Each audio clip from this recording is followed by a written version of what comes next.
Good afternoon, and welcome to Stolt-Nielsen's earnings call for the final quarter of 2025. As always, the earnings release and related materials are available on our website. We'll be recording this session, and playback will be available on our website from tomorrow. Included in this presentation are various forward-looking statements. Such forward-looking statements are subject to risks and uncertainties, and we refer you to our latest annual report for further details. I'm Alex Ng, Vice President of Corporate Development and Strategy. Joining me today are Udo Lange, our CEO, and Jens Grüner-Hegge, our CFO. At the end of our presentation, there'll be a Q&A session where we'll be taking questions in the room and online. To ask a question online, simply type into the Q&A function on your screen. Thank you, and over to you, Udo.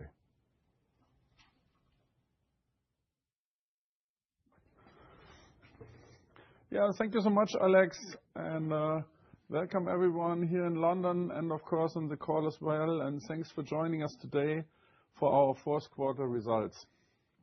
The presentation will follow the usual format. I will begin with an overview of the group's results for the quarter and the full year, and then Jens will cover the financials before handing back to me to run through the performance of our divisions, our view of the market outlook, and a few concluding remarks. In an unpredictable and challenging market context, I'm really pleased that overall Stolt-Nielsen has delivered a solid finish to 2025, achieving EBITDA of $186 million for Q4. This completes the year with $776 million in EBITDA, which was at the upper end of our guidance and the second highest EBITDA result achieved in our history. We can continue to communicate that Stolt-Nielsen is not a shipping company, but a logistics business. Non-Stolt tanker operations account for 57% of our asset base and 45% of our EBITDA. We are building our non-tankers earnings base through our capital investment program to continue to grow long-term sustainable cash flow for our shareholders. For this quarter, while Stolt Tankers EBITDA fell 18% from the same quarter last year, the resilience of the other areas of our business resulted in a 13% drop for the group overall. Optimizing value creation from our portfolio is the driver of our M&A activities. In the period, we acquired 100% of Suttons, a UK-based ISO tank operator, through which we can leverage the scale and flexibility of Stolt Tank Containers' global platform to expand our service offering for our customers. Aligned to our strategy to grow Avenir whilst preserving balance sheet flexibility, we have also very recently announced that we are in discussions to sell down a portion of our equity in Avenir. We also issued a new Norwegian bond. It was one of the tightest spreads for a logistics company achieved in the Norwegian bond market, showing our good access to markets and that credit investors appreciate our portfolio. And the master of the bond is in the room, Julian. Thanks for the outstanding work there. You'll remember that last year we evolved how we communicate our earnings potential, aligning our EBITDA guidance with our business model for the full year. In 2025, we came in towards the top of our range, and we hope you find our transparency in this regard helpful, and we are committed to continuing with this approach. Based on what we know today, we expect that our 2026 EBITDA will be in a range of $600 to $750 million. Jens will elaborate on this more a bit later, but I wanted to flag a couple of key points here. We are excited about integrating Suttons into our core business. However, there will be some integration costs this year, and positive EBITDA impact from the Suttons business is not expected until 2027. This also assumes that the deconsolidation of Avenir is completed in line with our announcement on Monday, and that is, of course, relevant for the like-for-like year-over-year comparison. and we expect to be able to refine this range as the year progresses. Let's now turn the page to review our financial highlights. I'm really pleased with the results achieved in the quarter in a complex market backdrop. Operating revenue was down 4% or 29 million year-on-year, which is predominantly on account of weaker freight rates in Stolt Tankers. EBITDA before the adjustment for fair value came in at 186 million, down 27 million on last year due to lower rates in Stolt Tankers and in tank containers, partially offset by performance in our gas operations. Operating profit was down year-over-year by 35 million, mainly due to the performance in tankers and tank containers, plus additional depreciation from the consolidation of the Hassel 4 ships and Avenir. Net profit was also down, driven by the same factors as well as higher interest expenses. Free cash flow was down 38 million year-over-year, driven by higher CapEx, including from the acquisition of Suttons International and new building deposits in our NST joint venture. Net debt to EBITDA has increased to 3.12 times as a result of the investments we have made over the year. I will talk more about how we are investing for long-term growth a bit more later. Over the page, we look at some of the key drivers of performance. Looking at the snapshot of the whole year, we have delivered a solid performance with the second highest EBITDA result in the company's history, despite demand headwinds from a weak global chemical market, as well as geopolitical uncertainty and tariffs impacting sentiment. We have remained focused on our strategy and on supporting our businesses to maintain their leading market positions. Stolt Tankers earnings were impacted by ongoing geopolitical uncertainty, with lower freight rates weighing on performance whilst volumes remained stable. Over the last 18 months at Stolthaven, we are focused on optimizing for higher margin business. This strategy has delivered success in certain markets, and we end the year with average utilization for the year up slightly, a positive outcome in a difficult market. Tank containers have also been navigating a highly competitive market, and performance here has been impacted mainly by lower transport margins. For the year overall, the mix of EBITDA generated outside of Stolt Tankers increased to 43% from 35% last year. This is 40 million more than last year, as investments across our portfolio help diversify our earnings. Our global teams are doing a fantastic job of working together to help our customers keep their supply chains moving in a safe and reliable way, and I want to thank all our people for their dedication across the year. They truly live our purpose of moving today's products for tomorrow's possibilities. In November, we announced the acquisition of Suttons International, a UK-based ISO tank operator. I wanted to give you a bit of additional color on the rationale for the acquisition and how it supports the tank container strategy.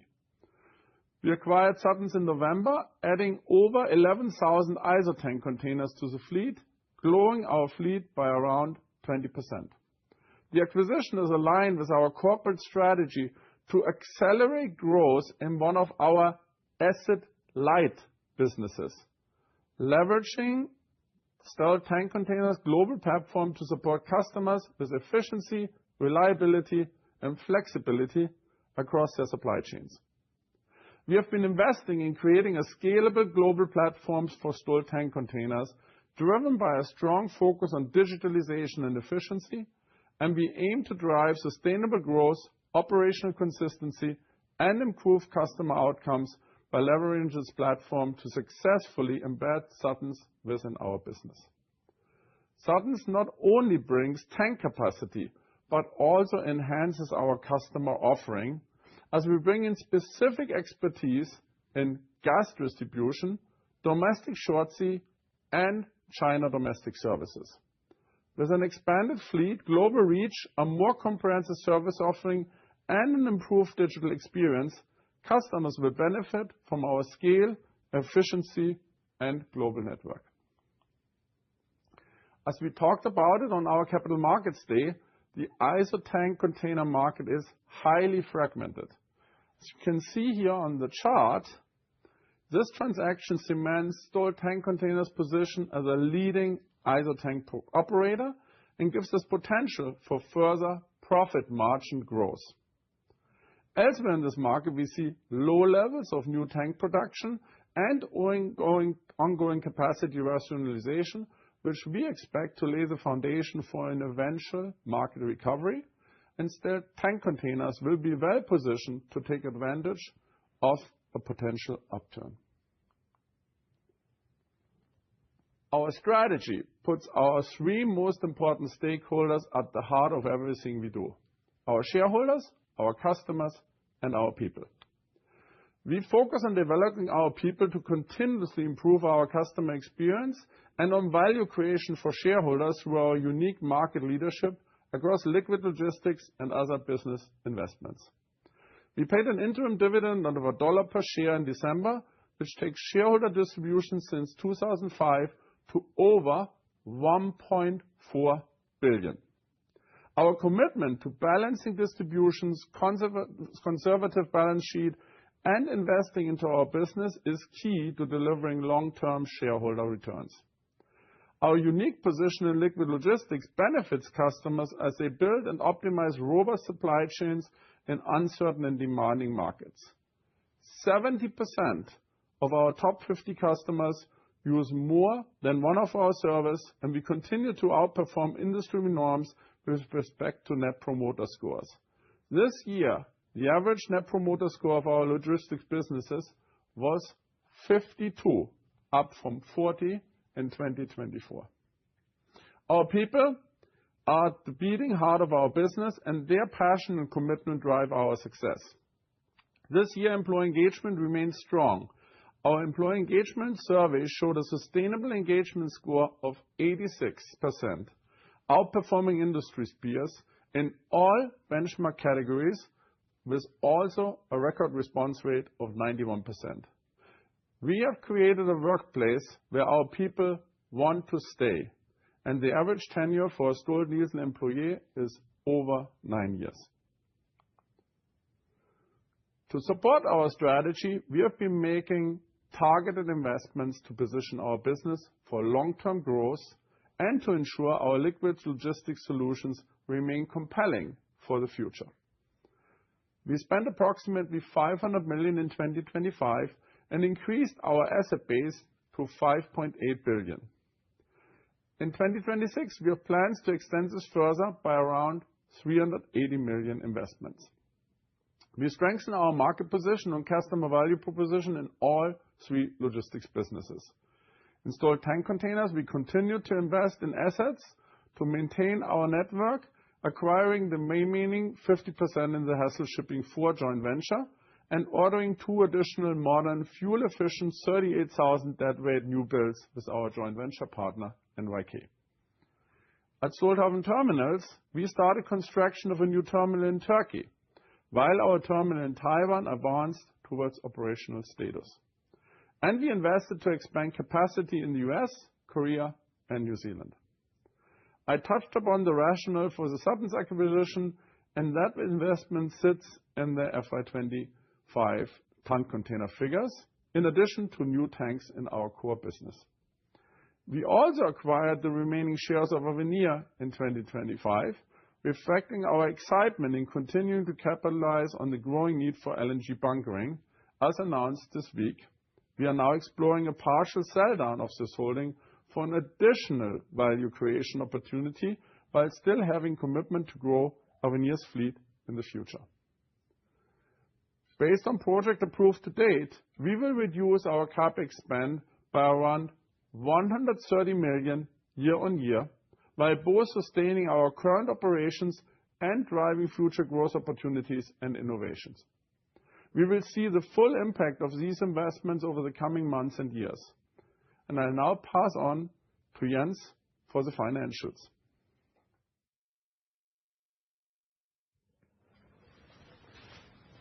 Thank you, Udo. And great to see everyone. Good morning to those of you calling in from the United States, and good afternoon to everyone here. As Udo did, I will compare fourth quarter of 2025 with fourth quarter of 2024. And just as a reminder, our fourth quarter runs from September 1st through November 30th every year. To reiterate what Udo has talked about, the company's performance is resilient in a challenging environment. But let's dive into the numbers. Now, we talked about a lot of transactions that happened in the last 12 months. So since I'm comparing fourth quarter 2024 with fourth quarter 2025, we have added a column here to take out the impact or to normalize the impact of the three major transactions, which was the acquisition of 100% of Hassel Shipping 4, 100% of Avenir, and now lately also the Suttons acquisition. So comparing those two, the normalized with the last quarter last year, the drop in revenue was driven by tankers, reflecting the lower freight rates, which were partly offset by a 6.9% increase in volume following additions to the fleet over the last 12 months. Terminals revenue was flat, and STCs was down by about $5 million, excluding the Suttons impact, while Stolt Sea Farm's revenue was marginally up. The reduction in operating expenses partly offset the reduction in revenue and was driven by lower TC hire cost and lower owning cost in tankers. Excluding the impact of Hassel Shipping 4 and Avenir, depreciation expense was only marginally up, and that was reflecting really additional leases that we've taken on and additional terminal capacity that has been delivered and become operational. The equity income from our joint ventures was up substantially, and that was driven by a prior year impairment that we took at Higas of about $5 million and past operating losses at Avenir that has since now seen significant improvement in the operations in the last quarter. A&G expense was up compared to last year, mostly reflecting annual inflation adjustments, as well as a consequence of the weaker US dollar, because a lot of our A&G expenses are in non-dollar, so euros, pounds, and Asian currencies. Also, last year, we reversed an overaccrual for profit sharing in the fourth quarter of last year, which had a negative impact of about $11 million. So when you normalize for that, the increase is more normal. Adjusted operating profit for the quarter was therefore $88.5 million. That's down from $130.4 million in the fourth quarter last year. And as you can see from the difference between the reported numbers and the adjusted numbers, the acquisition that we talked about contributed about $7 million to that operating profit. And as you can also see, about 40% of the increase in the reported net interest expense was due to an increase in the net debt related to the acquisitions and other capital expenditures that we had during the year. While the rest was due to lower interest income as we reduced the holding of cash on hand compared to last year, and you will see that on the subsequent slide. Other relates to dividends from our equity instruments, so dividends that we have received on investments. And income tax was down, reflecting an insurance-related tax provision taken in the fourth quarter of 2024, as well as a prior year tax adjustment at terminals offset by higher taxes at corporate due to improved profitability that we've seen at Avenir and Stolt Sea Farm. And consequently, the net profit for the quarter ended up at $59.6 million, as Udo said, with EBITDA of $186 million. Let's take a look at the cash flow. So cash from operations was down this last quarter, predominantly reflecting the weaker earnings, but still at healthy levels. If you compare to previous years, still a very strong cash-generating quarter. Dividends from JVs were down, but this was offset by positive working capital from the prior year, and cash spent, if we move to capital expenditure, cash spent on capital expenditure was substantially up, reflecting the acquisition of Suttons, as well as increased progress payments on our new buildings, and as well terminal capital expenditures for the ongoing expansions that we have. Offsetting this was the net cash receipts for repayments of advances from our joint ventures, as you can see. There was a lot of debt activity, funding activity, and Julian has done a tremendous job in keeping the company with a very strong liquidity position. During the fourth quarter, we raised $297 million in new debt, and that was to refinance expiring facilities and as well to fund the capital expenditures that we have ongoing. And I'm tremendously grateful both to Julian, his team, to the rest of the company that's been working hard on making this possible, as well as to all our banks and financiers. After adjusting for FX, we had reduction in cash of $16.1 million, and we ended the quarter with cash and cash equivalents of $144.6 million. If you look at the bottom right of this slide, you see our total liquidity position, which at the end of the fourth quarter was $477 million. That includes revolving credit lines of $332 million, committed lines, that is. And slightly up from last quarter, I mentioned the significant reduction in cash on hand. Of the fourth quarter of 2024, we had $335 million in cash, which of course generated a lot of interest income, and that's why you see that's sort of half of the interest expense increase that we saw in the last 12 months. Talking about capital expenditures, during the quarter, it totaled $138 million.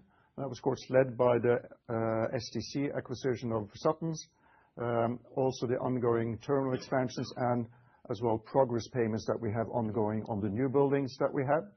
And therefore, overall for 2025, we spent $511 million on CapEx, slightly below what we had indicated at the previous quarterly earnings release, as some of it has been pushed out to 2026. For this year, we expect to spend $383 million, with the focus being on tanker new buildings, terminal expansions, Avenir new buildings, and Stolt Sea Farm expansions.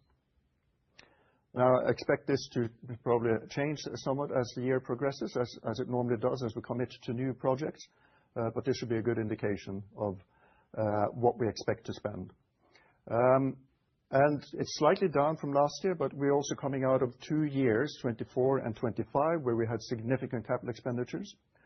And whereas we intend to continue to invest strategically in our businesses, we also need to focus on integrating our added capacity into our operations for maximized long-term benefit, not only for our shareholders, but also for our customers. Moving over to our debt profile, it here reflects the refinanced debt that is mentioned in the bullet at the bottom right. So there's about $86 million that we have repaid since the end of the fourth quarter. So our current balance for 2026 then remains at $351 million. As part of this financing, we also, since quarter end, since what I showed you here in the financials, we also added $145 million in additional liquidity, which is available for further debt reductions, progress payments, and other capital expenditures. So we continue having a very strong liquidity position going forward. You see the 2 orange blocks. Those are the 2 bonds that we have, one maturing in 2028 and $150 million, the one that we just did in September, maturing in 2030. And if you look at the bottom left of this slide, you can see the increase in growth debt in the first quarter reflects the consolidation of Hassel Shipping 4 and Avenir, and then again a slight increase in the fourth quarter of 2025, reflecting the Suttons acquisition. And on average, our interest rates have come slightly down from 5.6% in the previous quarter to 5.39% in this quarter, reflecting general interest movements as well as tightening of margins that we have achieved on new financing. The continued steady performance of the company supports our covenants and covenant compliance. The increase in debt, and therefore net debt to tangible net worth, as well as a net debt to EBITDA, seen in the fourth quarter was really due to the Hassel Shipping. In the first quarter was due to the Hassel Shipping 4 acquisition and Avenir. And in the fourth quarter, you can see that same impact from the Suttons acquisition. Debt to tangible net worth is now at 1.04. That's well below our covenant limit, which is 2.25. So we have plenty of headroom. Slightly up from the prior quarter, where we're at 1.01. With the lower EBITDA that we have seen in this last quarter compared to previous quarters, the EBITDA fell slightly to 788 million. And with that, we have seen the EBITDA to interest expense go slightly up to 5.6. And the net debt to EBITDA increased from 294 to 312, no, 3.12, sorry, as you can see at the bottom left graph here. So overall, we're in very comfortable position relative to our covenants, a good liquidity position, a good balance sheet position. So the company is well prepared for what lies ahead. We gave today guidance of $600 million to $750 million and wanted to talk a little bit more about what that entails. So why are we doing this? Firstly, we want to offer insight into our outlook for the year, what we see ahead. We believe it is aligned to the nature of our businesses and our business model to promote a longer-term view of the company, not a short-term quarter to quarter, but really give you the longer-term view that we work towards. We also want to facilitate fair pricing of the company as a diverse logistics business rather than as a shipping company. So taking into account everything that we know today, what we believe will happen over the next 12 months, we expect EBITDA for the full year 2026 to be within a range of $600 to $750 million. Now, this guidance is underpinned by a number of key assumptions. As you can see some of them here on the slide, relating both to global macroeconomic picture generally and specific factors affecting the liquid logistics market. In particular, that there are no substantial geopolitical changes versus what we see today. So we're expecting this to continue.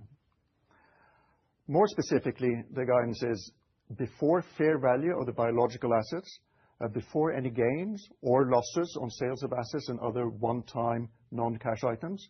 And it also excludes any 2026 EBITDA contribution from Avenir LNG. We're taking that out because of the announcement that we made earlier in the week and the consequential deconsolidation that will have. So I just want to make sure that everyone understands the basis for our guidance. It does include, however, the potential Suttons integration costs that will be incurred during 2026. As such, the guidance is provided that we have provided is subject to some uncertainty beyond our control due to the current operating environment that we're in. And with that, I would like to hand it over to Udo, and he will cover the segment highlights as well as the market outlook. Many thanks.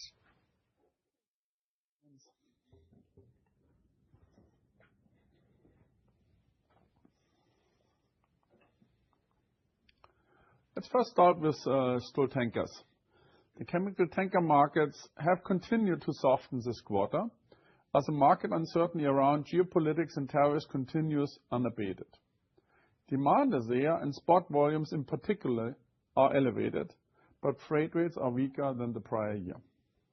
Operating revenue declined by 14% as the rate decline was only partially offset by a 4% increase in operating days due to additions to the fleet. COA renewal rates were down in line with our expectation, and we expect to see the COA ratio increase over the coming quarters. Operating profit was likewise down, predominantly driven by the decline in spot freight rates for regional and deep sea, which was largely offset by lower trading expenses and lower time charter expense. However, further impacting the operating profit was higher owning expenses and depreciation and lower joint venture equity income. Maren and her team continued to work hard to navigate this highly complex and unpredictable macro environment with a laser focus on delivering for our customers, and I really want to thank them for all their efforts. Looking more closely at tanker rates, we are seeing some early signs of rates beginning to stabilize. While the TCE for the quarter was around 24,500 per operating day, showing a decline of 19% year-over-year, on a quarterly basis, the gradient of decline has flattened, and TCE was just 1% down versus Q3. As things stand today, we are seeing the usual winter strengthening in crude and product tanker markets, which could be supportive for spot rates within the chemical segments as well. However, at the risk of being repetitive, we are not just a chemical tanker business. We encourage the market to consider our performance across all the areas of our diversified portfolio, and I want to remind you that we have moved to full-year EBITDA guidance for the business as a whole. Thanks to Guy and the Stolthaven team, who have maintained steady utilization and kept operating revenue stable year-on-year in an uncertain market. EBITDA saw a modest decline of 4%, with operating profit down 8%, with these declines driven by investments in IT, alongside some inflationary impacts and slightly less equity income from our joint ventures. Looking ahead, we expect the storage markets to remain stable, notwithstanding some caution and delayed decision-making on tank rental commitments from our customers, and so Stolthaven Terminals will continue to focus on optimizing margins and utilization. In response to the challenging demand drivers for storage, we are actively adapting our approach to specific market dynamics to better adapt to local conditions. And our investments in additional capacity at existing sites in the U.S. will start to come into play towards the end of the year. We expect to benefit from additional capacity in Houston and New Orleans, coming online in a staggered fashion during Q3, ramping up and reaching full effect in 2027. The tank container market continues to be challenging. And in this context, Han and his team have done a great job to drive revenue at Stolt Tank Containers up $5 million or 3%. This result has been driven by stronger shipment volumes, which offset the impact of lower ocean carrier freight rates. EBITDA and operating profit declined due to lower transportation margins and cost inflation. I now want to cover our view of the market and concluding remarks before we open for Q&A. This time last year, we spoke about the impact of geopolitical events on global trade flows. We highlighted a number of areas of macro uncertainty and discussed how these might play out through 2025. Today, the list of macro factors driving global uncertainty remains similar, with the addition of two factors affecting our underlying markets.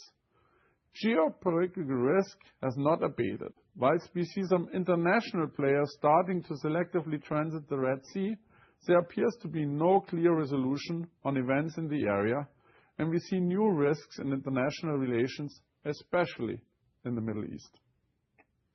Risks and opportunities related to global tariffs and sanctions remain, with trade policy changes impacting customer sentiment. The shadow fleet continues to impact around the edges of our markets, and fluctuations in the crude oil market continue. We also continue to face a subdued global chemical market, which is struggling from production underutilization. The timing of new build deliveries will also have a supply-side impact over the next 2 to 3 years. In the face of these risks, we are well positioned to continue to deliver our value proposition for our customers across the supply chain. We are laser-focused on this, planning strategically and operationally so that we can be flexible and react with agility to macro events. We have strong relationships with our customers, and we are working closely with them to navigate these challenges and keep liquid chemicals moving around the world.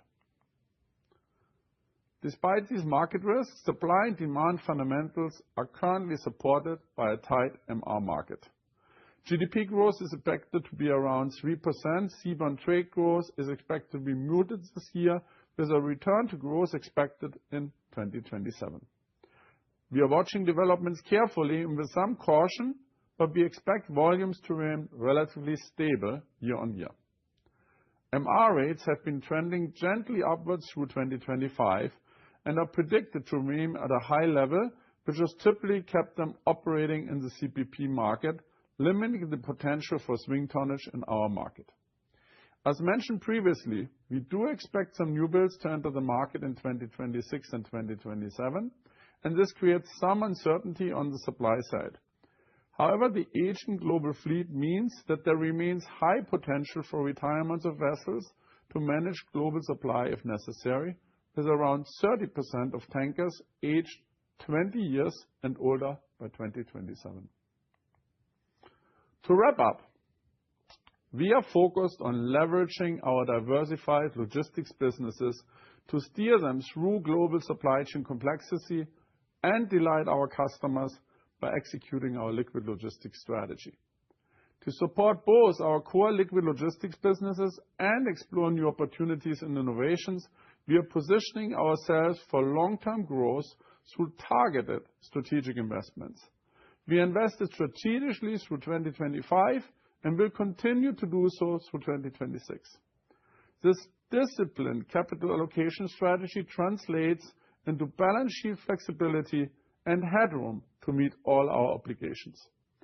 Our investments will convert into EBITDA-generating assets given time, and despite the market turmoil continuing, we expect the full-year EBITDA to fall within a range of $600 to $750 million.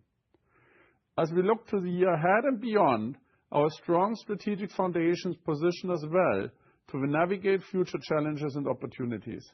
Our people, clear purpose, and diverse portfolio provide the resilience and quality required to deliver long-term value for our shareholders, customers, and other stakeholders.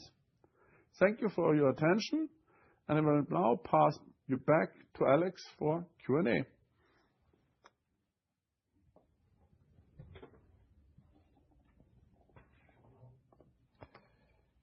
Thank you very much, Udo. So we will start Q&A with questions in the room. Please indicate if you have a question, and then we'll get a microphone over to you. Thank you very much. And then we'll take questions from the internet as well. Please. Yes, thank you. Just on the guidance, you did mention on the 25 result the split between tankers, non-tankers. You have a bit of a range in your 26 guidance. Can you give some color on your expected split and also perhaps on the sort of which segment is going to cause that variance in the range? Okay. So if you look at the other businesses, the non-tanker businesses, they tend to be more stable. We know that there's a cyclicality in the tanker markets. Now, looking at the performance that we've seen so far through the third and the fourth quarter of 2025, we saw that it was pretty stable from quarter to quarter. The reduction was really early in the year. Going forward, we mentioned also that we see that there is a certain short-term floor because we've seen the strengthening in the MR markets recently, which is lending some support. But I think it's worthwhile noting that as we get into the second half of 2026, you will see more of that order book that we showed being delivered. So we see more of a risk in the tanker markets as you get into the second half than in the first half. And we know that these new buildings will be delivered sort of second half 26 into first half of 27. So if you take that into consideration of what we saw in the fourth quarter, I would expect for the next few quarters that mix to be relatively stable, with the exception of capital expenditures becoming operational. And that will be gradual. Again, I think most of that we expect to happen also towards the second half of the year when we're looking at the terminals business. So you will probably start seeing more of a non-tanker growth in EBITDA in the second half of the year, and potential challenges for the tanker segment in the second half of the year. So you will start seeing that balance shifting towards more non-tanker business. Does that answer your question? Yeah, that's really good color. Also on the Red Sea, sort of this is a tricky one, but at what point do you expect to return? I mean, there's a lot of talks about Maersk now entering the Red Sea again. What's sort of your point of action on entering the Red Sea?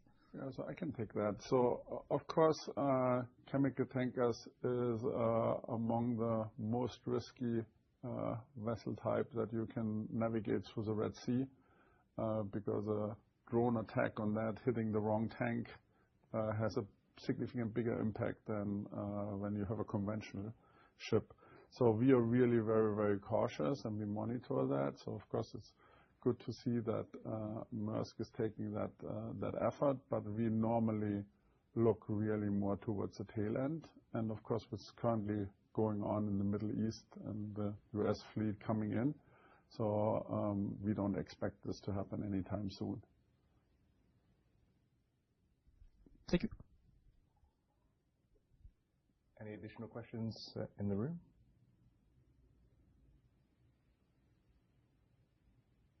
Okay, then we will move to the questions coming from those online.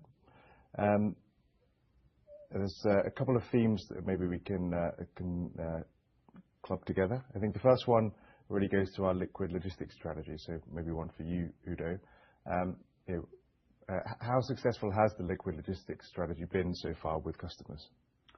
Yeah, I would say I'm really excited about how it latches more and more on, and that of course has to do with the increasing complexity globally. So if I take the amount of strategy sessions that we have now with customers versus 2 years ago, it's a complete different ballpark. But it has also to do with the capability that we are building in our own team. So of course, this, remember, we come from very strong 3 divisions, and now they need to collaborate more together. More and more people need to understand, well, how do I really position all of Stolt-Nielsen in front of the customer. And that is really remarkable to see how deep that actually goes. So we have now not only sessions where we look at large customers, we also look at sessions that we have with medium or small customers, and we do this around the whole world. So it's pretty exciting. That development is really exciting, and we're getting better and better at it, and the customers appreciate it actually more and more. Very good. Thank you. A couple of and we see, most important, of course, it's not the activity, and we see business out of it. Yeah. So we have met a customer that didn't have tank container business with us before. Talked about the whole portfolio, and we got tank container business. Met another customer. We were very small on the tank container side.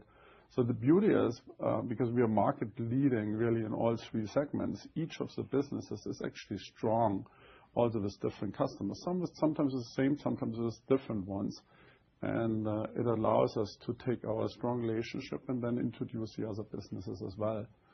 And don't forget, what is also unique is we are the only player who has end-to-end shipping, where we have a deep sea fleet, we have regional fleets, and we have barging fleets, and then we have terminals, and then we have tank containers.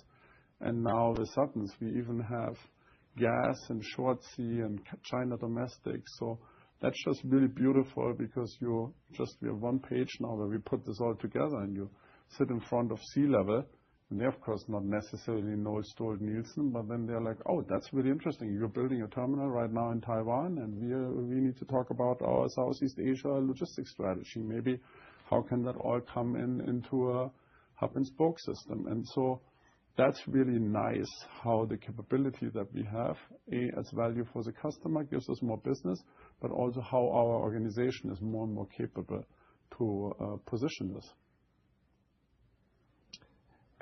Questions for you, Jens, related to how we triangulated the EBITDA guidance.